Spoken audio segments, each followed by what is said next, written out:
Jennifer Ashcroft, a strikingly beautiful 52-year-old woman, had built her fortune in the cutthroat world of biotech.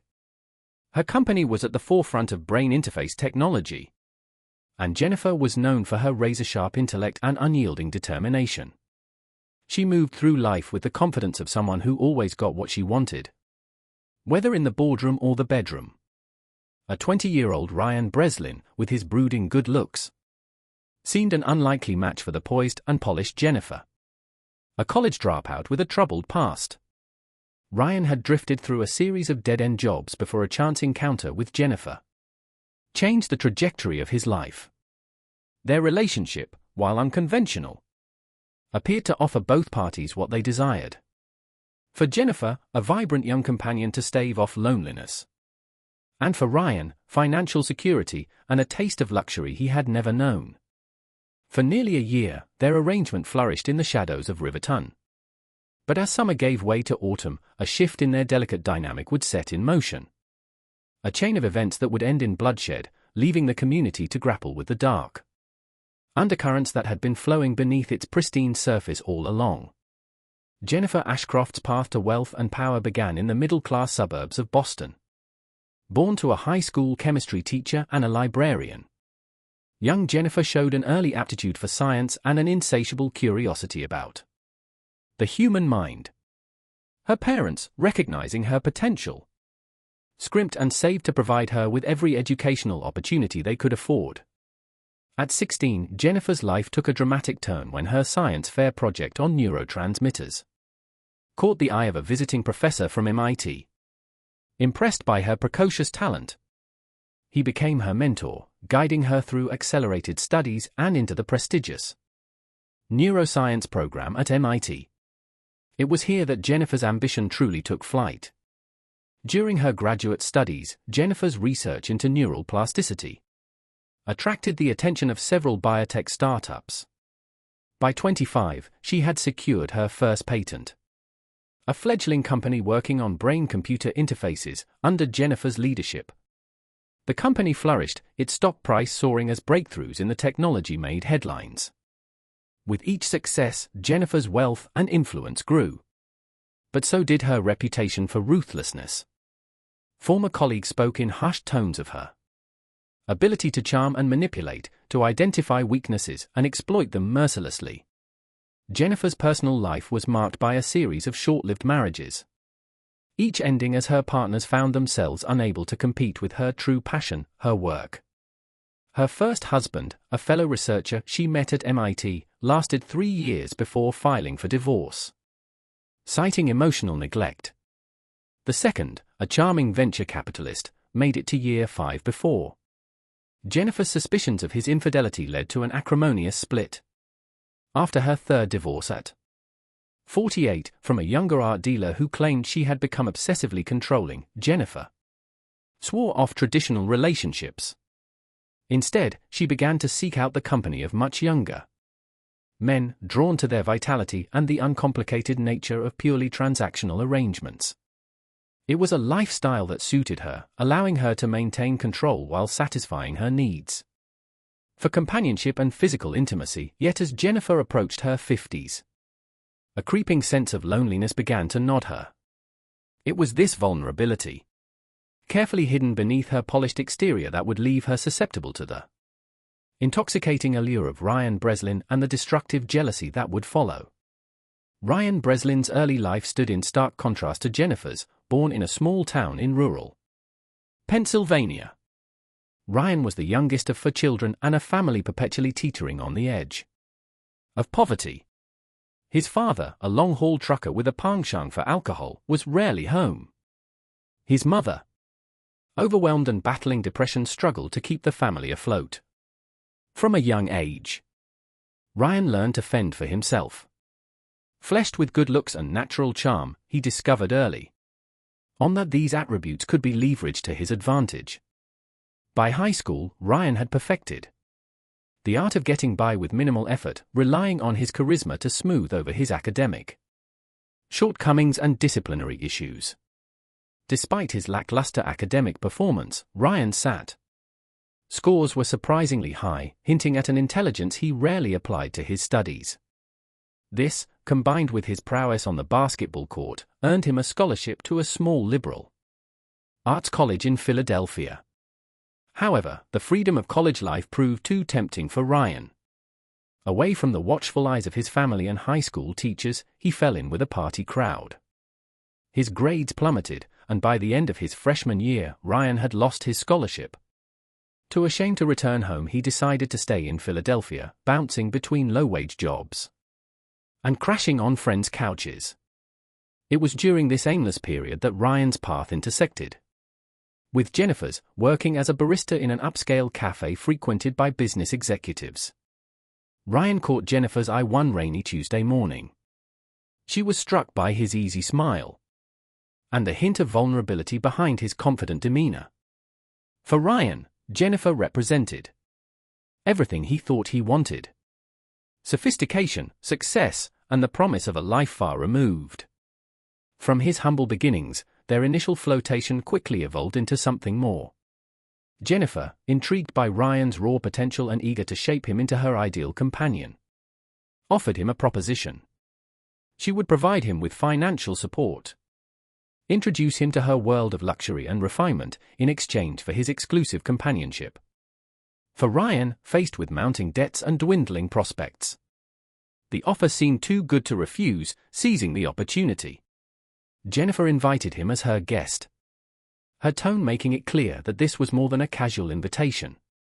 The gallery opening marked the beginning of Ryan's induction into Jennifer's world. She arrived at his shabby apartment, presenting him with a tailored suit that fit him perfectly. As they moved through the event, Jennifer expertly guided Ryan, whispering explanations about the art and introducing him to her circles as her young protégé. For Ryan, the evening was intoxicating. He found himself easily slipping into the role of the charming, artistic young man, feeding off the approving glances and engaging conversations with Jennifer's peers. As the night wore on, the attraction between them grew palpable, culminating in a passionate encounter back at Jennifer's penthouse. In the afterglow, Jennifer laid out her proposition. She would provide Ryan with a generous monthly allowance, pay for his education if he chose to return to college, and introduce him to opportunities he could only dream of. In return, she expected his companionship, discretion, and exclusivity. Ryan, seeing a chance to reinvent himself and escape his directionless existence, agreed without hesitation. The following months were a whirlwind for Ryan. Jennifer moved him into the guest house on her estate, replacing his wardrobe with designer labels and introducing him to the finer things in life. She enrolled him in art appreciation classes, hired a personal trainer to hone his already impressive physique, and taught him the nuances of wine tasting and fine dining. Jennifer took immense pleasure in molding Ryan, viewing him as both a project and a prized possession. She reveled in the envious glances they received when they attended events together, proudly showing off her attractive young companion. For Ryan, the relationship offered security and excitement in equal measure. He threw himself into his new role with enthusiasm, eager to prove his worth and maintain the lifestyle to which he was quickly becoming accustomed. Their physical relationship was passionate and adventurous, with Jennifer introducing Ryan to experiences he had never imagined.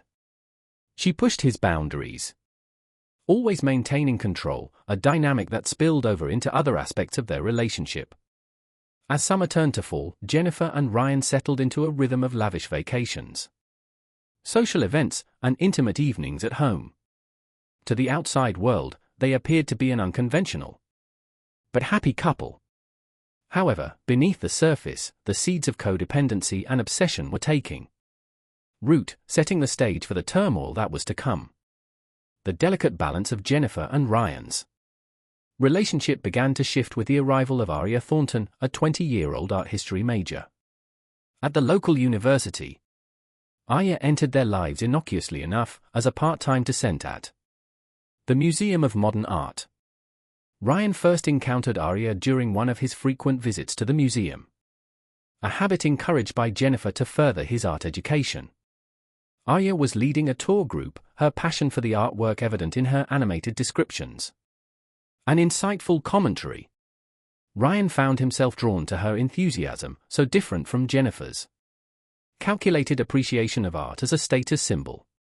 After the tour, Ryan approached Arya, engaging her in a discussion about the exhibition. Their conversation flowed easily, punctuated by shared laughter and a palpable sense of connection. For the first time in months, Ryan felt truly seen for who he was. Rather than as an extension of Jennifer, Arya with her vibrant style and infectious laugh represented everything that Jennifer was not, where Jennifer was polished and restrained. Arya was spontaneous and expressive. Her youth and energy resonated with Ryan, reminding him of the pure relationships he had sacrificed for his arrangement with Jennifer. Over the next few weeks, Ryan found himself visiting the museum more frequently, always managing to time his visits with Arya's shifts. Their friendship blossomed quickly, bonding over shared interests in art, music, and philosophy. Arya introduced Ryan to her world of college parties, indie film screenings, and late-night discussions in 24-hour diners. For Ryan, these interactions with Arya and her friends were a breath of fresh air. He rediscovered parts of himself that had been suppressed in his relationship with Jennifer, including his own artistic aspirations. Arya encouraged him to pursue his interest in photography, even gifting him a vintage camera she had found at a flea market. As Ryan spent more time with Arya, he began to question the nature of his relationship with Jennifer. The stark contrast between the genuine connection he felt with Arya and the transactional nature of his arrangement with Jennifer became increasingly apparent. He found himself manufacturing excuses to spend time away from the estate, his thoughts constantly drifting to Arya. Unbeknownst to Ryan, his changing behavior and growing distraction had not gone unnoticed by Jennifer. Her keen instincts, honed by years of corporate maneuvering, sensed a shift in their dynamic. As Ryan pulled away, Jennifer's determination to maintain control over him only intensified, setting the stage for the conflict that would ultimately lead to tragedy. The first signs of trouble were subtle. Jennifer noticed Ryan checking his phone more frequently, his face lighting up at certain messages. He began to spend more time at the museum, citing a newfound passion for contemporary art. While Jennifer initially encouraged this interest, a nagging suspicion began to take root in her mind. One evening, as they prepared for a charity gala, Jennifer casually asked about Ryan's day at the museum. His response was enthusiastic, filled with details about a new exhibition. But it was the mention of Arya, the incredibly knowledgeable descent, that caught Jennifer's attention. The way Ryan's eyes sparkled as he spoke of her set off alarm bells in Jennifer's head. Determined to uncover the truth, Jennifer began to monitor Ryan more closely. She installed a GPS tracker on his phone under the guise of a security upgrade. She hired a private investigator to follow him during his outings. Through reports she received confirmed her worst fears. Ryan was spending considerable time with a young woman, their body language indicating a clear attraction. As evidence of Ryan's growing connection with Arya mounted, Jennifer's jealousy festered. She oscillated between icy detachment and clingy desperation, her moods becoming increasingly unpredictable.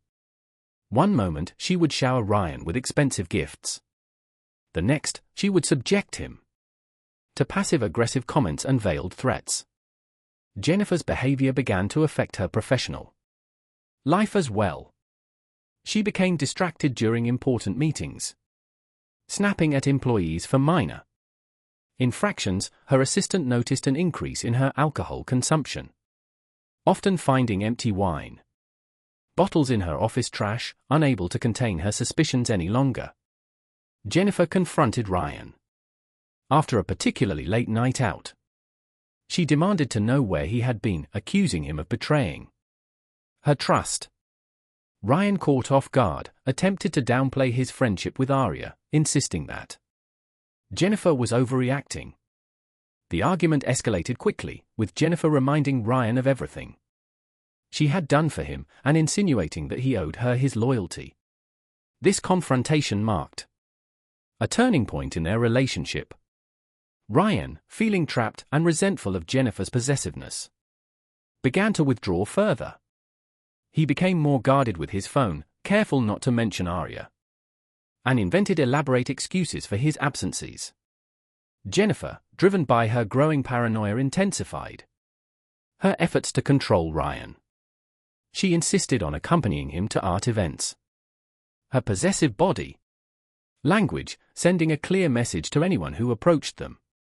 She surprised him with impromptu visits to the museum, her sharp eye scanning for any sign of the young descent who had captured Ryan's attention. As the weeks wore on, the emotional chasm between Jennifer and Ryan widened. Their once passionate encounters became mechanical, tinged with an undercurrent of resentment. Jennifer's jealousy morphed into an obsession, consuming her thoughts and driving her to increasingly desperate measures to keep Ryan by her side. Little did she know that her possessive love was pushing Ryan further away, steering them both towards a confrontation that would have fatal consequences. As Jennifer's jealousy intensified, she embarked on a calculated campaign to maintain control over Ryan, drawing on the same strategic thinking that had made her a formidable businesswoman. She deployed a range of manipulation tactics designed to keep Ryan dependent on her and isolated from Aria's influence. Jennifer's first move was to exploit Ryan's financial dependence. She began to withhold his allowance, citing fictitious issues with her accounts, or claiming she needed to reallocate funds for business purposes. When Ryan expressed concern, she would relent, but not before extracting promises of increased commitment and time spent together. Emotional manipulation became Jennifer's primary weapon. She oscillated between lavishing Ryan with affection and subjecting him to prolonged periods of icy silence. This hot and cold treatment left Ryan constantly off balance, never sure where he stood. Jennifer also employed more subtle tactics to isolate Ryan from potential support systems. She scheduled trips that conveniently coincided with plans Ryan had made with friends. She expressed concern about his old acquaintances, implying they were a bad influence or simply using him for his newfound status. Gradually, Ryan's social circle shrank, leaving Jennifer as his primary source of companionship and validation. In moments of perceived threat, Jennifer would remind Ryan of all she had done for him, framing her controlling behavior as acts of love and generosity. She'd recount how she had rescued him from a life of poverty and obscurity, implying that without her, he would be nothing. These guilt served to reinforce Ryan's sense of obligation and indebtedness to Jennifer. As Ryan continued to pull out, Jennifer's tactics grew more desperate. She began to fake health scares, claiming stress-induced migraines or fainting spells that mysteriously coincided with times Ryan wanted to go out alone. Her performance was so convincing that Ryan often cancelled his plans out of genuine concern for her well-being. Through this web of manipulation, Jennifer sought to create a reality where Ryan believed he needed her, where his autonomy was slowly eroded until staying with her seemed like the only viable option. Yet with each manipulative act, she was pushing Ryan closer to his breaking point, fueling a resentment that would soon boil over with devastating consequences. During one of her clandestine investigations into Ryan's past, Jennifer uncovered a secret that she believed would give her the ultimate leverage. Through her network of private investigators, she learned that Ryan had been involved in a car accident during his freshman year of college. The accident had resulted in a serious injury to another student, but Ryan had fled the scene in a panic. The case had gone cold due to lack of evidence, but Jennifer now held the missing pieces. Armed with this explosive information, Jennifer carefully planned her approach. She waited for a moment when Ryan was particularly vulnerable after a heated argument about his increasing absences. As Ryan turned to leave, Jennifer calmly mentioned the accident. The color drained from Ryan's face. as he slowly turned back to her. Jennifer laid out the facts with cold precision, producing police reports. She made it clear that she possessed enough evidence to reopen the case and implicate Ryan. The unspoken threat hung heavy in the air. If Ryan didn't comply with her wishes, she would turn the information over to the authorities. The revelation shattered Ryan. The accident had been the catalyst for his downward spiral in college. The guilt eating away at him for years, he had convinced himself that by leaving his old life behind, he could escape his past. Now that illusion was cruelly stripped away. Jennifer pressed her advantage, presenting Ryan with a choice. He could recommit to their relationship, cut all ties with Arya and follow Jennifer's rules to the letter, or she would expose his secret, ruining his life and possibly sending him to prison. Trapped and desperate, Ryan initially agreed to Jennifer's demands. He stopped visiting the museum, ignored Arya's increasingly worried messages, and became a virtual prisoner in Jennifer's gilded cage. Jennifer reveled in her victory, believing she had finally secured Ryan's unwavering loyalty. However, the weight of the blackmail soon began to take its toll on both of them. Ryan became withdrawn and depressed, his once vibrant personality dulled by the constant stress of living under threat. He went through the motions of their relationship, but the spark that had initially drawn Jennifer to him was extinguished. Jennifer, for her part, found that her victory left her feeling hollow. The passionate, challenging young man she had fallen for was replaced by a submissive shell. She vacillated between guilt over her actions and frustration at Ryan's listlessness. As weeks passed, the tension in the household became unbearable. Ryan's resentment simmered just below the surface. While Jennifer's paranoia grew, she became convinced that Ryan was plotting against her. Looking for a way to neutralize her leverage, the situation was untenable. A powder keg waiting for a spark. That spark would come in the form of a chance encounter that would push Ryan to his limits and set in motion the final fatal confrontation between him and Jennifer. The catalyst for the final confrontation came on a crisp autumn evening. Jennifer had dragged Ryan to a gallery opening, parading him before her peers like a prized possession. As they moved through the crowd, Ryan's eyes locked with a familiar face across the room. It was Arya, looking striking in a vintage dress. Her presence a stark reminder of the freedom and genuine connection he had lost before Jennifer could react. Ryan mumbled an excuse and fled the gallery. He found himself wandering the streets, his mind racing. The chance encounter with Arya had awakened something in him. A fierce desire for freedom. A reminder of the person he once was and could be again. When Ryan finally returned to the estate in the early hours of the morning, he found Jennifer waiting for him. Her face a mask of cold fury. The argument that ensued was unlike any they had before.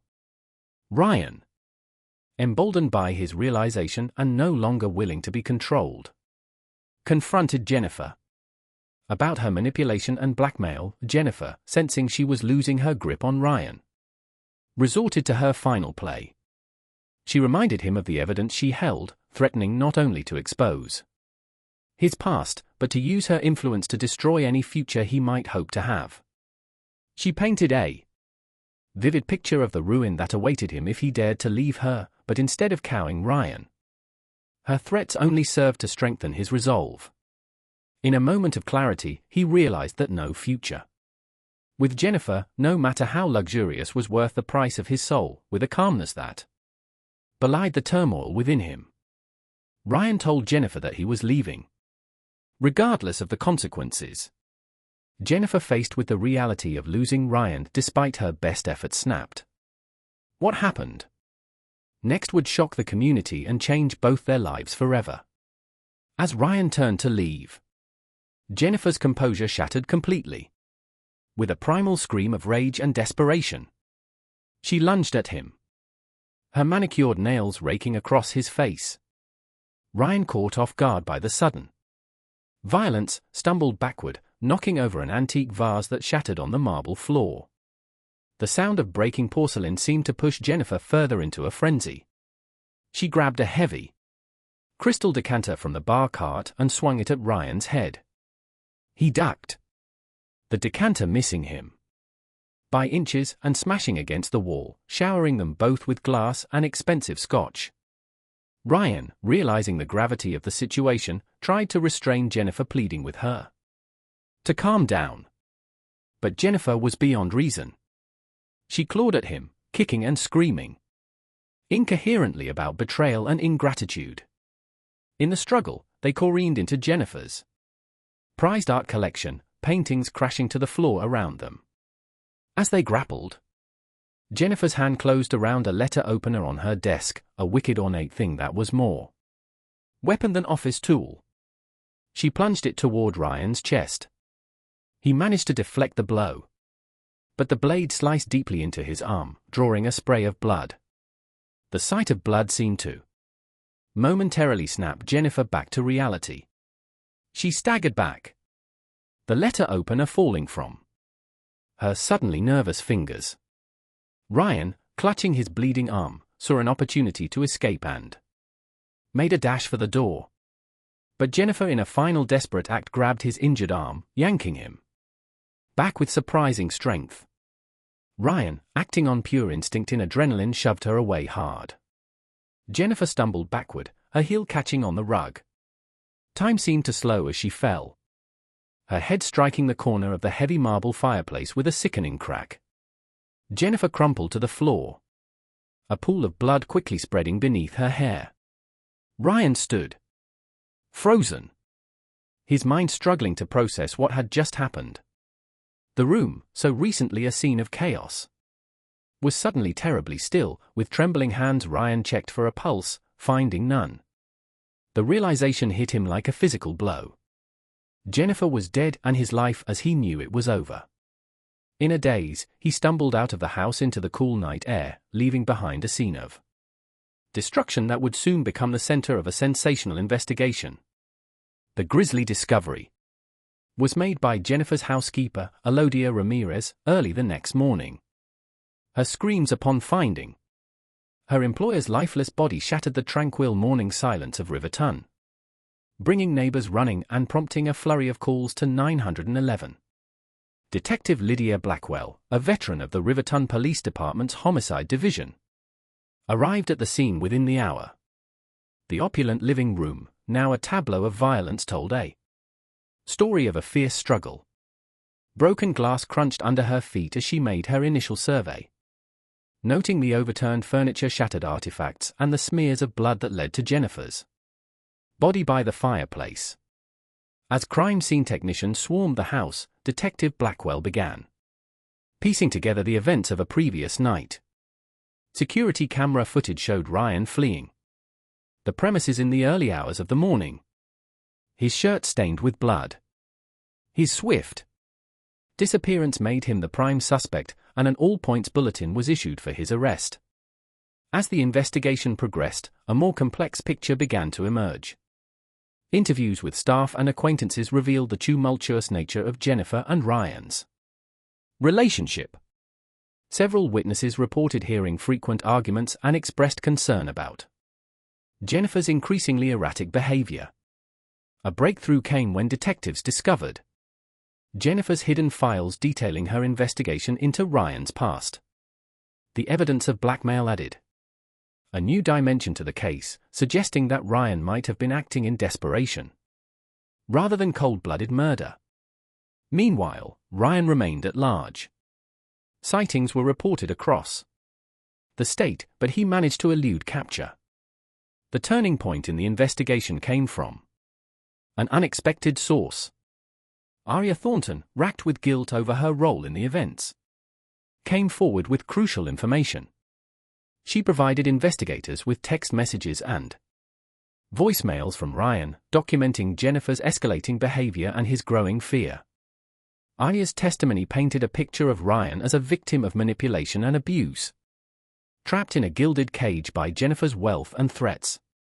This new perspective prompted Detective Blackwell to dig deeper into Jennifer's past, uncovering a pattern of obsessive behavior and allegations of stalking from her previous relationships. Forensic evidence from the crime scene began to corroborate Ryan's version of events. The angle of Jennifer's fatal injury was consistent with an accidental fall, and defensive wounds on her hand suggested she had been the aggressor. In the final confrontation, perhaps the most damning evidence came from Jennifer's own digital footprint. A thorough examination of her computers revealed the full extent of her surveillance of Ryan, including GPS tracking data and recordings from hidden cameras in their home. The level of invasion and control shocked even the most seasoned investigators. As the true nature of Jennifer and Ryan's relationship came to light, public opinion began to shift. The narrative of the gold-digging boy toy gave way to a more nuanced understanding of a young man trapped in an abusive situation. Initially charged with second-degree murder, Ryan's case took an unexpected turn as evidence of Jennifer's manipulation and abuse mounted. The district attorney's office faced increasing pressure to reconsider the charges. After lengthy deliberations and negotiations with Ryan's defense team, the charges were reduced to manslaughter. After weeks of testimony and 3 days of deliberation, the jury returned their verdict. Ryan was found guilty of involuntary manslaughter, a verdict that acknowledged his role in Jennifer's death, while also recognizing the extenuating circumstances that led to the fatal confrontation. The judge, taking into account Ryan's lack of prior criminal record and the unusual circumstances of the case, sentenced him to 5 years in prison with the possibility of parole after 3 years. The sentence was met with mixed reactions. Some feeling it was too lenient, others arguing that Ryan had already suffered enough.